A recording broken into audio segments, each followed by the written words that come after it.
एक जंगल में एक शेर अपनी शेरनी के साथ रहता था। दोनों में बहुत ही बड़ा प्रेम था। दोनों शिकार के लिए साथ साथ जाते और शिकार मारकर साथ ही खाया करते थे। कुछ दिनों बाद शेरनी ने 2 बच्चों को जन्म दे दिया। शेर ने कहा, अब तुम शिकार के लिए मत चला करो, घर पर ही रहकर बच्चों की देखभाल करो। मैं अकेला शिकार के लिए जाऊंगा और तुम्हारे लिए भी शिकार में आऊंगा। उस दिन से शेर अकेला ही शिकार के लिए जाने लगा। शेरनी घर पर रहकर दोनों बच्चों का पालन पोषण करने लगी। एक दिन जब शेर शिकार के लिए गया तो पूरे दिन घूमने के बाद भी उसे कुछ नहीं मिला। वापस लौटते समय उसने लोमड़ी के बच्चे को अकेले घूमते हुए देखा। आज शेरनी के लिए कुछ भोजन नहीं मिला है, क्यों न इस लोमड़ी को ले चलूं? ऐसा सोच के शेर ने उस बच्चे को पकड़ लिया। शेर लोमड़ी के बच्चे को लेकर घर पहुंच गया। आज जंगल में इसके अलावा कुछ नहीं मिला। बच्चा समझकर मैं इसे मारकर खा नहीं सका। तुम इसे मारकर खा जाओ।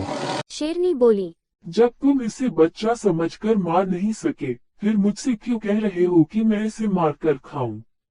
मैं इसे मारकर नहीं खाऊंगी। जिस प्रकार मैं अपने 2 बच्चों का पालन पोषण करती हूँ, उसी प्रकार इसका भी पालन पोषण करूंगी। आज से मेरे 3 बच्चे हो गए हैं। शेरनी उसी दिन से अपने पुत्रों के सामान ही लोमड़ी के बच्चे का भी पालन पोषण करने लगी।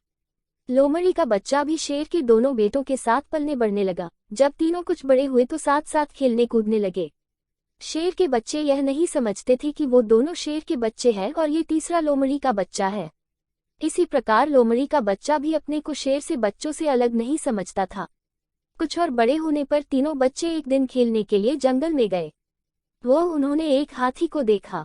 शेर के 2 बच्चे तो हाथी के पीछे लग गए, पर लोमड़ी का बच्चा उसे देखकर भयभीत हो गया। उसने शेर के बच्चों को रोकते हुए कहा, उसके पीछे मत जाओ, वो हाथी है, तुम दोनों को पैरों से कुचल देगा। लेकिन शेर के बच्चों ने लोमड़ी के बच्चे की बात नहीं मानी। वे हाथी को मारने के लिए उसके पीछे लग गए, लेकिन लोमड़ी का बच्चा डरकर अपने माँ के पास आ गया।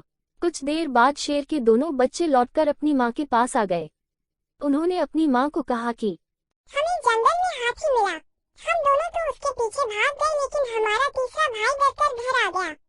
लोमड़ी के बच्चे को गुस्सा आ गया।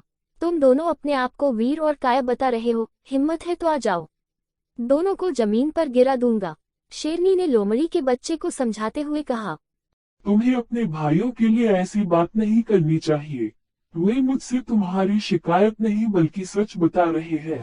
क्या तुम हाथी को देखकर डर नहीं गए थे? शेरनी की बात लोमड़ी के बच्चे को बिल्कुल अच्छी नहीं लगी। वह और गुस्से से बोला, मैं हाथी को देखकर डर गया। आपका कहना है कि मैं डरपोक और वे दोनों बहादुर हैं। मैं अकेला उन दोनों को जमीन पर गिरा सकता हूँ। तब शेरनी बोली, देखो बेटा, अधिक बढ़ बढ़कर बातें करना अच्छी नहीं होता। ये तो सच ही है कि तुम्हारे वंश के लोग हाथी को देखकर डर जाया करते हैं। शेरनी की बात सुनकर लोमड़ी के बच्चे ने बड़े आश्चर्य भरे स्वर में कहा, क्या कह रही हो? आपकी बात से लगता है कि मेरा वंश और उन दोनों का वंश अलग है। सच बताओ, क्या बात है? शेरनी लोमड़ी के बच्चे को अलग ले गई और उसे समझाती हुए बोली, देखो, तुम्हारा जन्म लोमड़ी के वंश में हुआ था और उन दोनों का जन्म शेर के वंश में हुआ है। मैंने तुम पर दया करके अपने बच्चों के सामान ही तुम्हें पाला है। अब तुम बड़े हो गए हो। मैंने तुम्हारा पालन पोषण तो किया है, लेकिन तुम्हारे सभी गुण लोमड़ी जैसे ही है। इसलिए तुम उस हाथी से डर गए। मैंने इस भेद को अभी तक अपने बच्चों से छिपा रखा है। जब उन्हें ये बात मालूम हो जाएगी कि तुम लोमड़ी के बच्चे हो, तो वे तुम्हें मारकर खा जाएंगे। इसलिए अच्छा है कि भेद प्रकट होने से पहले ही तुम यहाँ से भाग जाओ। शेरनी की बात सुनकर लोमड़ी का बच्चा डर गया और वहां से चुपके से भाग गया।